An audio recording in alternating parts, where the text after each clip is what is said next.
আরে বন্ধু, তুই না মারা গেছস?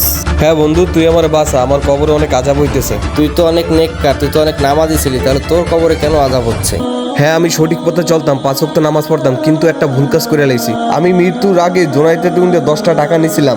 ওই 10 টাকা দেওয়ার আগে আমার মৃত্যু হয়ে গেছে। আমি জাহান্নামের আগুনে পড়তে আছি। বন্ধু, তুই আমার জাহান্নামের আগুনেতে বাঁচা। আরে বন্ধু, তুই নাকি তোর থেকে 10 টাকা হাওলাত নিছিল? হ্যাঁ, ও তো 10 টাকা নিছিল, দেওয়ার আগেই তো মারা গেছে। হ্যাঁ, ও তো মারা গেছে। তাহলে শোন,